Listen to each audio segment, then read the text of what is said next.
Assalamualaikum warahmatullahi wabarakatuh. Bismillah, alhamdulillah, wassalatu wassalamu ala sayyidina wa maulana Muhammad Rasulillah wa ala alihi wa sahbihi wa man tabi'a sunnatahu wa jama'atah min yaumina hadha ila yaumil ba'thi wan nahdah. Ikhwatil a'izza, masyayikh wa asatidz Ma'had Kyai Haji Aqil Sirot Kempek, a'azzakumullah bi'izzih wa akramakum bikaramih, Kyai Mustafa, Kyai Ni'am, wasair Kyai, wa ibu nyai, para khotimin yang berbahagia. Khotimat ada khotimat?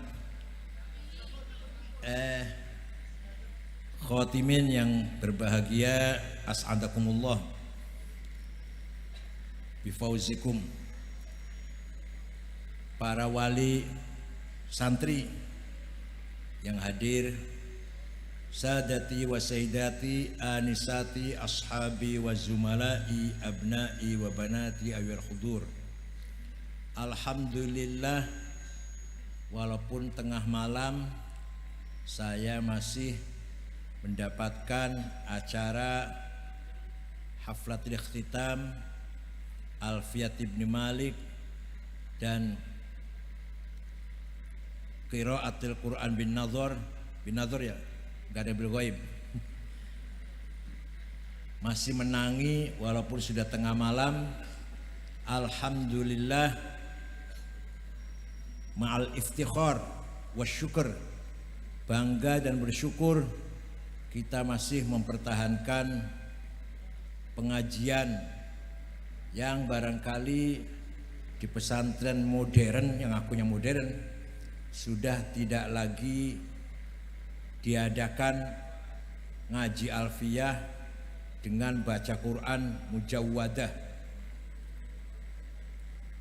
Alhamdulillah, Kempek semakin mencuat, semakin terdengar di mana-mana, dan semakin mendapatkan nilai positif dilihat dari outputnya, alumninya yang bisa dibanggakan ilman wa khuluqan, bukan hanya ilmu tapi juga akhlak. Allah memberikan amanah kepada manusia. Sebelum kepada manusia ditawarkan kepada langit, bumi dan gunung, mereka semua menolak, bukan membangkang, karena worry, khawatir tidak mampu melaksanakan amanat yang sangat berat itu. Nah, manusia menerima, padahal kita ini mempunyai potensi zolum dan jahul. Bukan hanya zolim, zolum. Bukan hanya jahil, jahul. Zolum sangat kurang ajar, jahul sangat tolol, sangat blow on. Tapi menerima amanat Allah. Langit, bumi,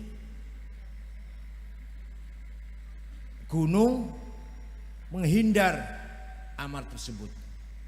Amanah apakah itu? Inna aradnal amanata 'alas samawati wal ardi wal jibal fa abayna ay yahmilnaha wa ashfaqna minha wa hamalahal insan innahu kana zaluman jahula. Saya tawarkan amanat kepada langit, bumi, gunung, semuanya menolak karena khawatir tidak mampu menjalankannya dengan baik dan benar. Manusia menerima, padahal manusia punya potensi zaluman jahula. Amanah apakah itu? Ada dua amanah. Ada berapa anak-anak? Ada dua. Satu, amanah ilahiyah muqaddasah samawiyah. Amanah dari Allah langsung, suci dari langit. Apa isinya? Yaitu apa rupanya? Ad-din, agama. Jadi kita ini menerima amanat agama.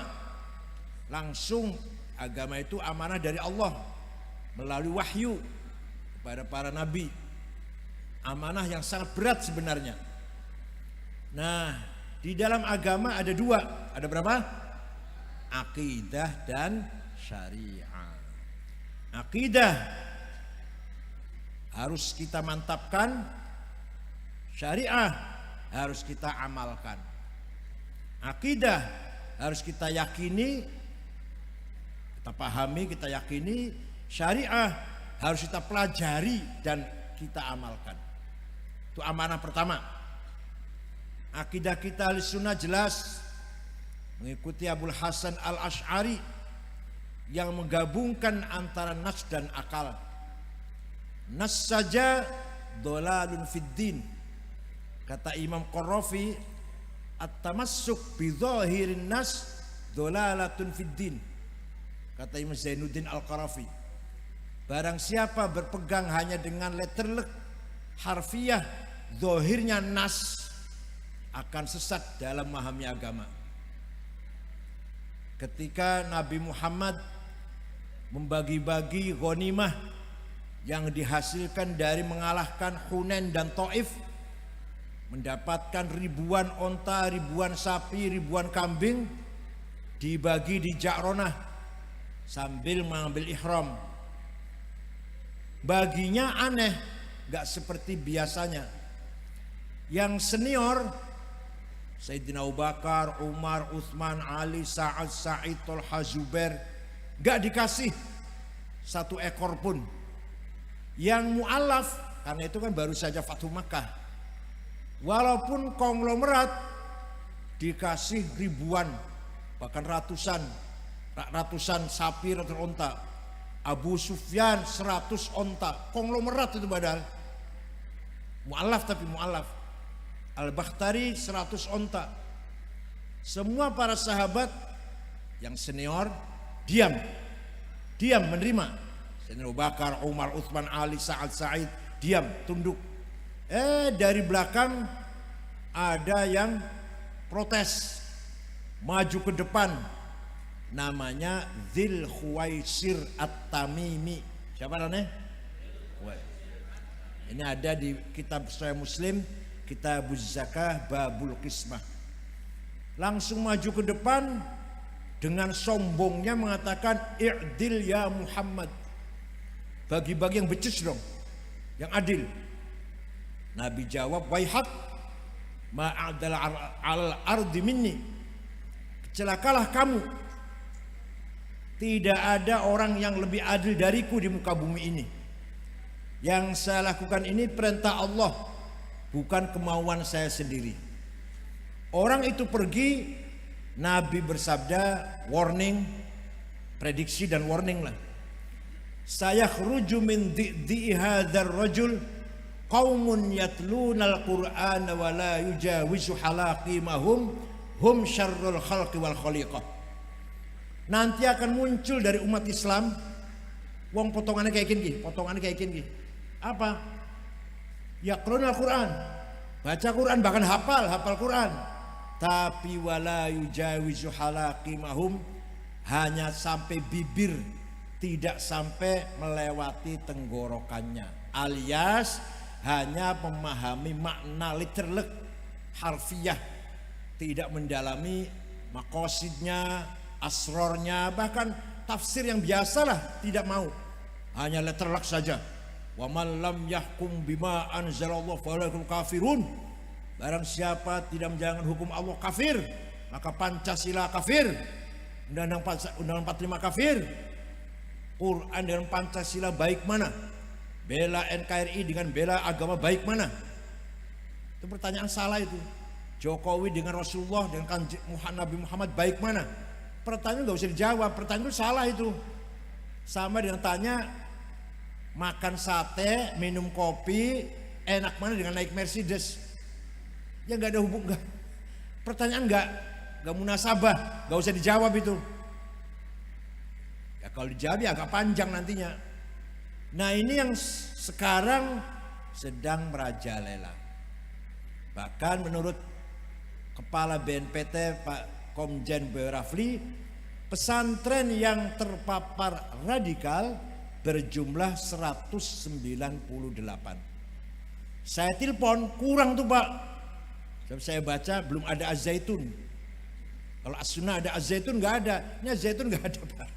Belum lagi ada Yayasan Ali bin Abi Thalib di Ampel, Khalid Bawazir, nggak ada Pak. Itu semua radikal semua itu. Walhasil radikalisme itu mudah sekali diterima oleh anak-anak muda, terutama anak-anak muda yang kosong, yang sama sekali tidak ada dasar ilmu agamanya, tahu-tahu didoktrin barang siapa tidak menjalankan hukum Allah kafir, maka menjalankan Pancasila itu kafir, halal darahnya. Nah, radikal itu macam-macam. Ada yang paling jahat, Jamaah Ansarud Daulah, itu paling jahat. Semua halal darahnya kecuali mereka yang sepaham dengan mereka. Semua kita ini boleh dibunuh semua. Di masjid pun boleh dibom, boleh dibunuh di masjid. Membunuh orang di masjid pun boleh. Ngebom masjid boleh.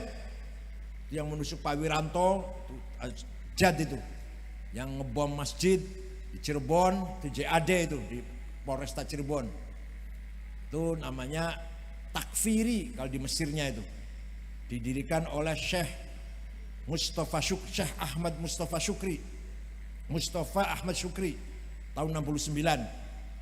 Setelah Ikhwan Muslimun dibubarkan, muncul Jamaah Takfir wal Hijrah yang membunuh Menteri Agama Husain Az-Zahabi, membunuh wartawan senior Yusuf Sibai, dan puncaknya tanggal 3 Oktober tahun 81 membunuh Presiden Muhammad Anwar Sadat. Itu Jamaah Ansarud Daulah. Sing rada mending tapi ya belum mending di apa sih? Ansarut Tauhid, JAT, Abu Bakar Ba'asyir, Amrozi, Samudra, Ali Ghufron, Mukhlas, Ali Imran. Non muslim boleh dibunuh, habisin non muslim. Gereja, wihara, pura, pagoda, bom. Tapi kalau Islam jangan membunuh orang Islam. Gak boleh membunuh orang Islam. Masjid gak boleh.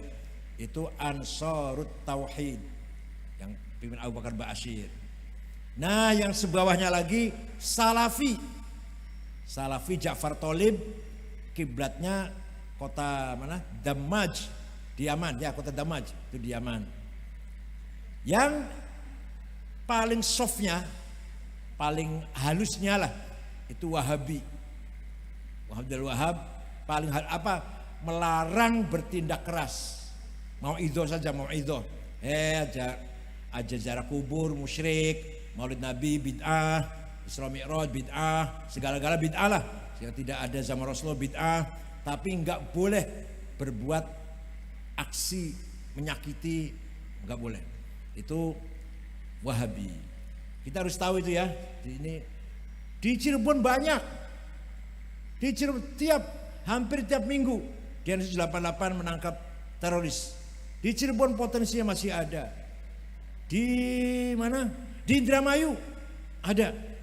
Di Indramayu ada. Siapa tahu itu yang bacok Kiai Farid Duku Jati, siapa tahu itu jaringan teroris juga. Siapa tahu. Karena dia pernah ke Jakarta 4 tahun.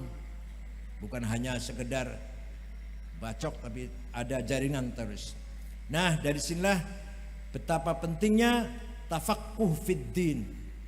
Jadi yang sudah khatam Quran ini, mari ngaji tafsir ya, ngaji tafsir.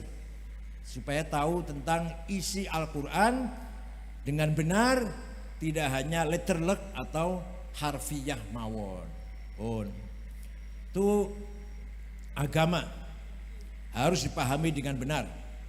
Nggak akan selesai. Masalah agama tidak akan selesai ila yaumil qiyamah kalau diperdalami. Kalau dipahami tafaqquh fiddin, tidak akan selesai ila yaumil qiyamah. Sayangnya umat Islam setelah abad pertengahan kemari berhenti berkreasi.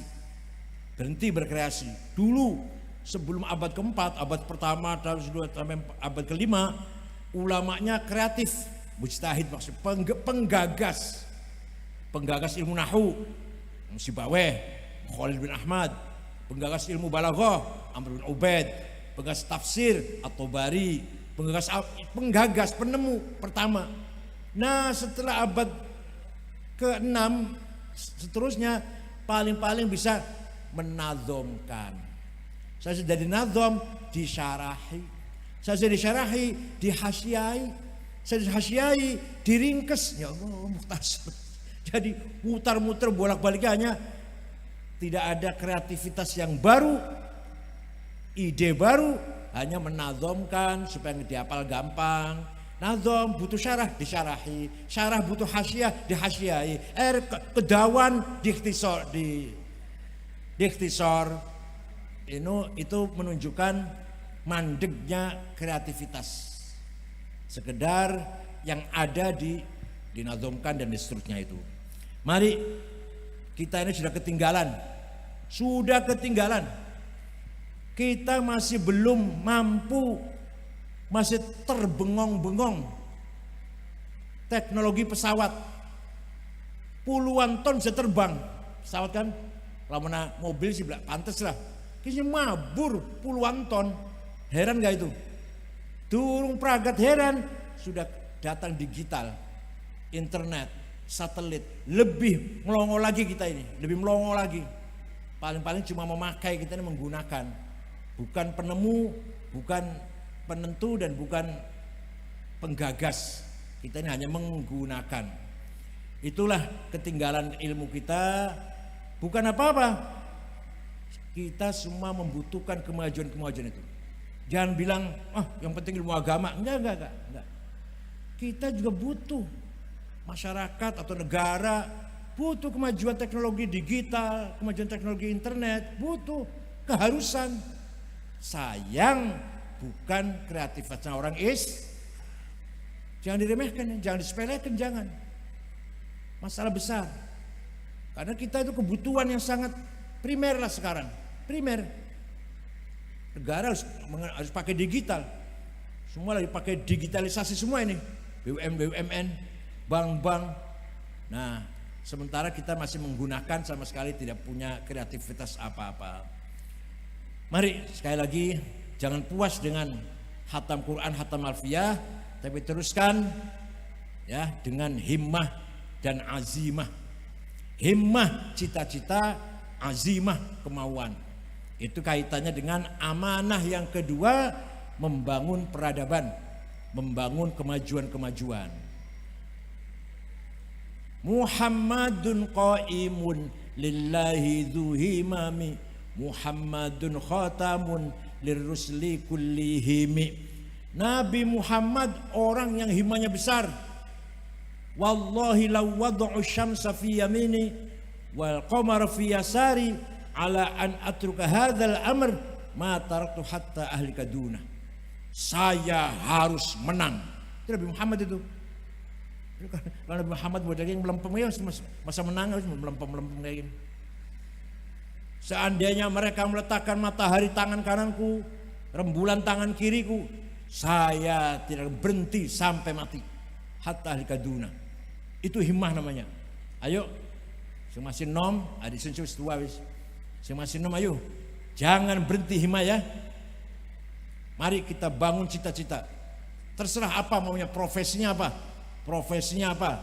Jurusannya apa wis lah. Terserah, yang penting himmah harus ada. Itu pokok pangkal kemajuan kita, berangkat dari himmah. Banyak sekali orang sukses, sangat sukses dalam bidang teknologi. Padahal orang tuanya orang biasa, keluarganya orang biasa, tapi banyak sekali yang sukses. Itu artinya apa? Karena himmahnya, bukan karena keturunan, bukan karena nasab, bukan. Yang kedua azimah. Azimah mengejar hadarah, membangun kesejahteraan, welfare. Membangun welfare namanya hadarah. Kalau himmah membangun thaqafah. Membangun thaqafah, culture, humanity, itu namanya thaqafah. Kalau membangun hadarah, kesejahteraan, hidup yang sejahtera, welfare, namanya hadarah. Mari kita juga semangat merebut hadarah. Sing nguasai minyak goreng Cina. Produksinya setahun 42 juta ton. Kebutuhan nasional hanya 11 juta ton. Sekarang nggak ada, jadi dirawati. Kenapa dirawati? Supaya regane munggah. Ayo. Ditumpuk di gudang supaya regane munggah. Menteri nggak bisa apa-apa. Wong menterinya juga kenal baik dengan mereka. Menteri perdagangannya itu. Jadi kita harus kaya, harus pegang. Apalagi kedelai dalam negeri katanya tidak bisa dibikin tempe dengan baik, hasilnya nggak baik hasilnya, harus impor dari Amerika. Harganya naik sekarang kedelai. Alasannya kedelai Indonesia dalam negeri nggak bisa dibikin tempe dengan baik, hasilnya nggak baik dibikin tahu. Ya jakaya kun alasannya. Jangan begitu alasannya. Untuk apa ada IPB? Untuk apa ada insinyur pertanian? Kalau nggak bisa ngakali supaya kedelai kita baik seperti kedelai Amerika. Banyak sekali hal-hal yang lucu. Kita ini produsen sawit nomor 1 di dunia. Sebenarnya minyak goreng gratis sebenarnya. Atau murah banget lah. Nomor 1 di dunia. Lah kok malah langka, malah larang. Di Jakarta luar biasa sudah terasa sekali. Cabe sabrang 80.000, mending kene pira ya? Pinten? 60. Di Jakarta 80. Daging 1 swidak, 1 seket, 1 swidak daging sapi. Bawang 40, bawang merah 40 di Jakarta. Ya Allah. Hanya orang kecil yang jadi korban. Mereka memupuk kekayaan jadi konglomerat, bagus jadi konglomerat asal dengan cara yang benar. Nah kita pun harus membangun diri kita jadi orang mutahadir, yang sejahtera, yang kaya, punya rumah yang bagus, punya mobil, yang ya sedang-sedang saja nggak apa-apa, yang sedang tapi punya mobil, rumah ya sedang saja nggak usah besar banget, harus itu amanah dari Allah. Amanah insaniyah waqiyah hadoriyah namanya. Kalau enggak yang ngambil kekayaan orang lain. Batu bara sekian, harga batu bara $460 1 ton. Biasanya hanya 80 sampai 100. $460 1 ton. Siapa yang kaya? Ya mereka yang punya tambang. Ini beberapa komoditi luar biasa, belum nikel. Oleh karena itu sekali lagi, ayo kita harus membangun kekayaan dengan cara yang benar, niat yang benar, tujuan yang baik. Itu bahasa Arabnya namanya azimah. Ya sama saja terjemah Indonesia sama cita-cita lah. Ala qadri ahlil azmi ta'til azaimu wa ta'ti ala qadril kiramil makarimu. Fatakburu fi ainis saghiri sigharuha wa tasgharu fi ainil azimil azaimu. Makarim kemuliaan, azaim keagungan kebesaran harus dicapai dengan azimah yang kuat. Ente ingin kaya, sejahtera, mulia, dihormati orang, harus dengan azimah. Gaya pondok duit, gaya madrasah duit, mondok nang anak duit, nyekolahkan anak duit, pergi haji duit. Dikira uang nggak penting apa? Pergi haji menyempurnakan rukun Islam yang kelima, uang. Sodako, jariyah, wakaf, hibah, uang. Biaya-biaya semuanya juga pakai uang. Sekali lagi, mari kita bangun hadarah, di samping kita bangun thaqafah. Nah, kalau sudah kita bangun thaqafah dan hadarah dengan benar, maka nafsu ghadabiyah, nafsu syahwatiyah ganti arane, dua-duanya ganti arane, nafsu mutmainnah. Sugih tapi nafsunya mutmainnah, pinter tapi nafsunya mutmainnah, nggak sombong, nggak kadiran, pinter, sugih tapi hatinya, nafsunya mutmainnah. Apa nafsu mutmainnah itu? Nafsu yang sudah tidak melihat selain Allah, Seperti dulu waktu zaman arwah, waktu dulu zaman alam arwah, zaman primordial, nafsu kita itu nggak lihat apa-apa, hanya lihat Allah. Bahar mudun ning dunia menjadi satu dengan fisik jasmani lah, wuru wong ayu, wuru duit, wuru harta, lihat kedudukan, disitulah nafsu terhalang, mahjub anillah, terhalang dari Allah. Nah sekarang bagaimana? Kita kaya, kita pinter, kita mulia, kita kedudukan jabatan tinggi, tetap nafsu kita mutmainnah, tetap ghairu mahjub anillah. Jangan sampai kita terhalang dengan harta kita dari ma'rifatullah. Yang paling penting seperti itu. Nah, sekali lagi kesadaran kita, dunia ini sangat keras, terutama di Jakarta ya. Dunia sangat keras. Persaingan politik keras, persaingan bisnis keras. Kalau kita tidak keras, kita kalah. Kalau kita nggak keras, kita kalah. Banyak orang yang ngomong sama saya, Pak Kiai, saya kok jadi calon wapres ya? Oh wapres sih, presiden sekalian nah. Azimah dan himmah gitu loh.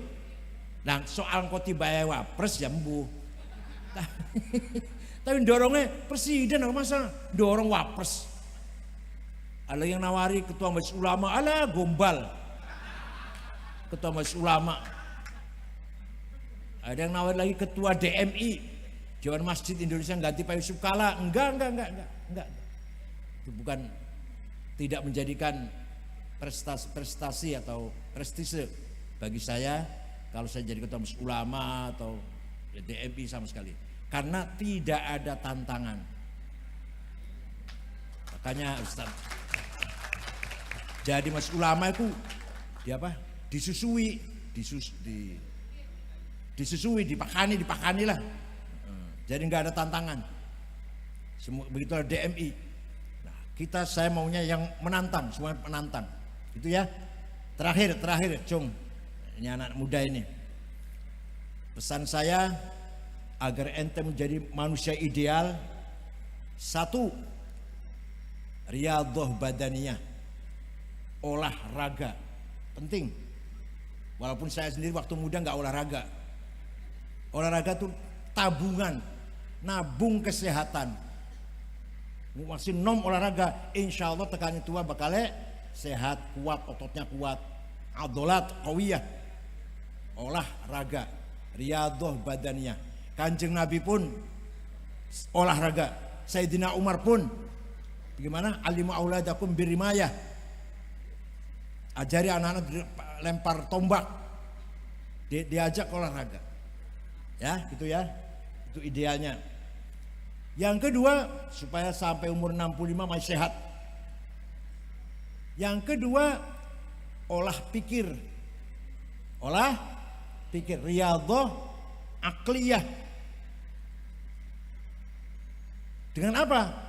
Tidak harus dengan kitab yang serius, dengan mantek, ilmu mantek, itu mencerdaskan otak. Qadiyah, Muqaddimah Sughra, Haddul Awsat, Muqaddimah Kubra, Natijah, itu harus kita mengolah otak cerdas. Maqulatul Asyarah, esensi, quantity, quality, posisi, place, time, relasi, to have, aksi, reaksi. Coba diotak-atik, nanti cerdas insyaallah. Ya contoh gampangannya, nggak ada teka-teki nih majalah, koran. Itu dalam rangka olah pikir supaya cerdas. Itu ya, supaya dipelihara kecerdasan. Kalau enggak dedel no.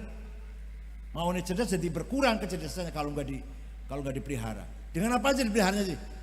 Dengan teka-teki kayak, dengan apa? Dengan makulatul asyarah, dengan ilmu mantik, dengan matematik. Yang ketiga, ya, yang ketiga olah relasi, muasyarah. Ente Cung harus mampu bergaul. Ketika bergaul dengan orang lain, saya mempengaruhi orang itu. Orang lain terpengaruh oleh saya. Saya bisa mempengaruhi orang. Jangan sebaliknya, saya terpengaruh. Jadi nggak bisa bergaul namanya. Bergaul dengan kiai bisa, ada sendiri tata caranya. Bergaul dengan pejabat bisa, nggak minder. Bergaul dengan orang pinter bisa. Bergaul dengan masyarakat awam. Bagaimana caranya bergaul dengan masyarakat awam yang bodoh, yang awam? Bagaimana caranya? Itu ya, harus bisa semuanya. Itu namanya olah relasi. Yang keempat, olah rasa.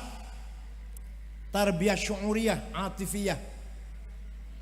Kadang-kadang ada orang pinter, tapi apa bahasa Jawa ya, bahasa anu ya, sering nyeletuk omongan gak enak, bergaulnya kaku, gak bisa gak bisa mengetahui perasaan orang, kurang punya perasaan lah, kurang punya kepekaan. Contoh misalkan, saya pernah kejadian betul, ada orang bilang istri saya cuci darah, wah udah gak ada harapan tuh. Ada orang cerita istri saya cuci darah seminggu 2 kali. Wah gak ada harapan itu. Ya jangan begitu dong.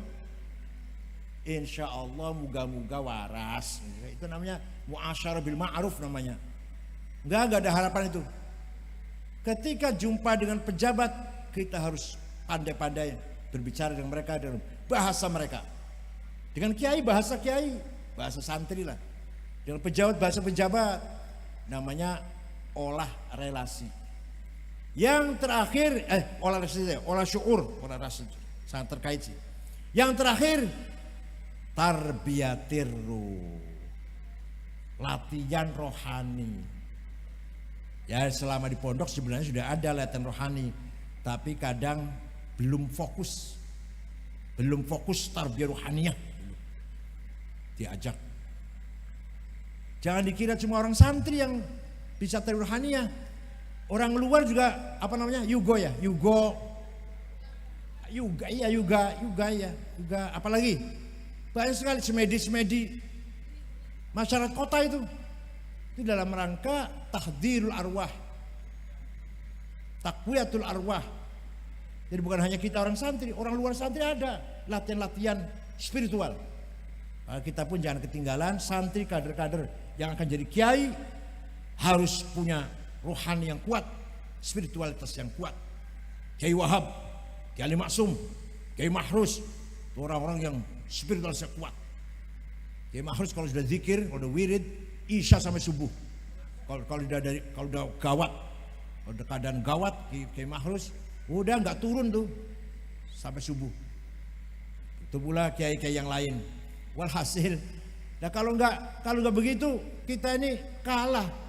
Senjata nggak punya, bedil nggak punya, kita hanya punya quwwah ruhaniyah gitu ya. Dan bergantung kepada Allah dan Rasulullah.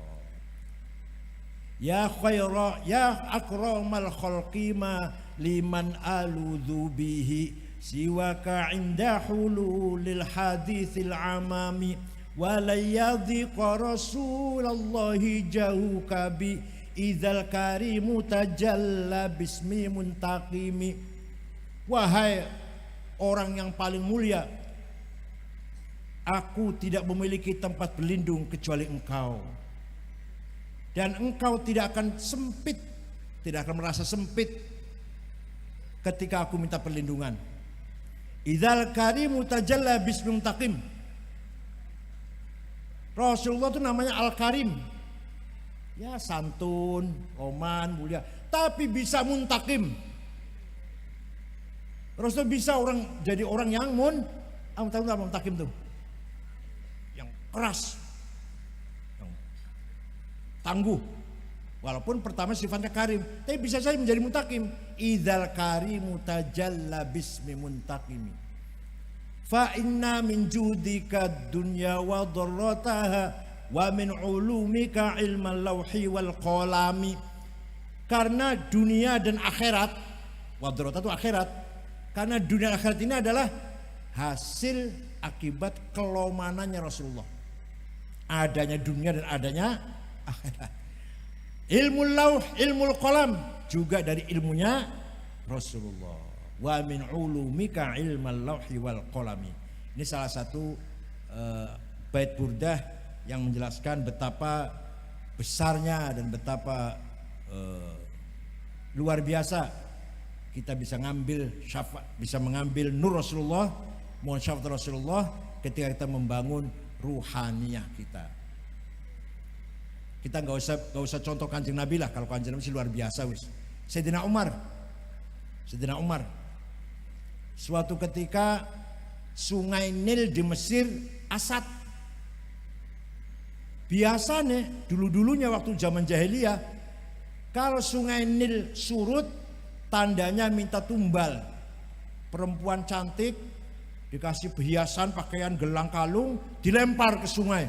Nanti airnya datang menghanyutkan perempuan itu. Nah, setelah Islam, Amr bin As kirim surat pada Khalifah Umar. Ya mukminin, dulu sungai Nil kalau surut pertanda minta tumbal perempuan cantik. Sekarang gimana?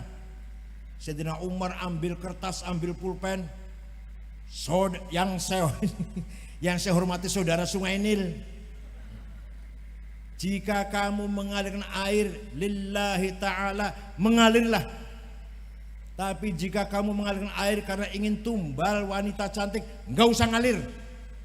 Saya enggak butuh kamu. Dilempar ya, bawa ke Mesir ya, dilempar ke sungai ya, digaun Mesir. Itu benar nih sejarah ini bukan ngarang. Dilempar ke sungai sampai ila yaumina hada. Sungai ini enggak pernah surut. Itu salah satu karomahnya Sayyidina Umar. Ya, kalau Kanjeng Nabi sih banyak lah cerita Kanjeng Nabi. Kalau Kanjeng Nabi sih luar biasa lebih. Ini cerita yang bukan Nabi lah, yang bukan Kanjeng Nabi. Oleh karena itu, ya menawa barangkali kita kalau latihan riyadhah ruhaniyah ya dapat syafaatnya Rasulullah. Yes, mirip-mirip sedikit lah kalau Sayyidina Umar, mirip-mirip sedikit. Mirip-mirip sedikit lah. Walhasil pesan saya terakhir ya, olahraga, olah rasa, olah pikir, olah relasi dan olah ruh, gitu ya. Nanti akan menjadi manusia yang ideal, insyaallah. Saya kira itu saja. Alfi mabruk kepada para khotimin. Barakallahu lakum jami'an. Wa nafa'a bikum ulumakum. Ya mudah-mudahan ilmu kamu bermanfaat fid dunya wal akhirah. Wa yahfazkum lima fi wa ya'khudh bi aydikum fil khair was salah wan najah wa yahfazkum min ahad wal afat. Ya. Dan jangan merasa puas hanya dengan khatam alfiyah atau khatam Al-Qur'an. Teruskan sesuai dengan profesimu masing-masing, azimahmu masing-masing. Terserah mau kuliah, mau ngaji lagi, kitab-kitab gede, terserah. Itu namanya sesuai dengan azimah masing-masing. Syukran wa dumtum fil khair barakatuh wan najah wa allahu tariq. Wassalamualaikum warahmatullahi wabarakatuh. Bismillahirrahmanirrahim. Alhamdulillahi rabbil alamin. Hamdan katsiran thayyiban barakan fih. Allahumma salli salatan kamilatan wa sallim salaman tamma ala sayyidina Muhammadin alladhi tanhallu wa tafariju bil kurab wa tuqadda bil hawaij wa tunal bil ghaib wa husna khatim wa istasqal ghamam bi wajhil karim wa ala alihi wa sahbihi fi kulli lamhatin wa nafasin bi adadi kulli ma'lumin lak. Allahumma anta rabbuna la ilaha illa anta khalaqtana wa ibaduka wa nahnu ala ahdi wa'dika mastata'na na'udzubika min syarri ma sana'na nabuluka bi ni'matika 'alaina wa bi dzunubina faghfir lana fa inna dzunuba illa anta. Bismillahi ma sya'allah ma kana min ni'matin fa min Allah. Bismillahi ma sya'allah la ya'ti bil khairi illa Allah. Bismillahi ma sya'allah la yasrifu su'a 'anna illa Allah. Bismillahi ma sya'allah la haula wa la quwwata illa billah. La khaira illa khairuk wa la tayra illa tayruk wa la ilaha ghairuk. La ya'ti bil hasanati illa anta wal fasiati illa anta wa la haula wa la quwwata illa bik. La mani'a lima a'taita wa la mu'tiya lima mana'ta wa la fadlal jaddi minkal jadd. Allahumma inna nashkuru dha'fa quwwatina wa qillata hilatina wa hawanana 'ala an-nas ya arhamar rahimin. أنت ربنا ورب المستضعفين إلى من تكلنا إلى بعد تهجموننا أم إلى عدد من لا تأمرنا إن لم يكن بغضب علينا فلا نبالغ غير أن عافتك هي أوسع لنا نعوذ بنور وجهك الذي يشرق له الظلمات واصل على أمر الدنيا والآخرة من أن ينزل بنا غضبك أو يحل علينا سخطك لك العتبى حتى ترضى ولا حول ولا قوة إلا بك اللهم إنه ليس في السماوات دورات ولا في الأرض غمرات ولا في الجبال مدرات ولا في البحار قطرات ولا في النفوس خطرات ولا في العيون لحظات ولا في الأشجار ورقات ولا في الأجسام حركات إلا وهي بك عارفات ولك مشاهدات وعليك دالات وفي ملكك متحرات فبالقدرة التي سخرت بها أهل الأرض والسماوات سخر لهذا المعهد قلوب المخلوقات سخر لهذا المعهد قلوب المخلوقات سخر لنا قلوب المخلوقات ربنا اختم لنا بالإيمان والإسلام واجعل عند انتهاء آجال هذه الدنيا آخر كلامنا كلمة لا إله إلا الله رب يسر ولا تعسر رب أتم لنا بالخير وليتلطف ولا يشعرن بكم أحدا إنا نجعلك في نحورهم ونحشرهم ربنا آتنا في الدنيا حسنة وقنا عذاب النار وصلى الله سيدنا محمد النبي الأمي صلى الله عليه وسلم سبحان ربك رب العزة عما يصفون وسلام على الحمد لله رب العالمين مولاي صل وسلم دائما أبدا على حبيبك خير الخلق كلهم مولاي صل وسلم دائما أبدا على حبيبك خير الخلق كلهم مولاي صل وسلم دائما أبدا على حبيبك خير الخلق كلهم هو الحبيب الذي ترجى شفاعته لكل هول من الأول مقتحم يا ربي بالمصطفى بلغ مقاصدنا واغفر لنا ما مضى يا واسع الكرم الفاتحة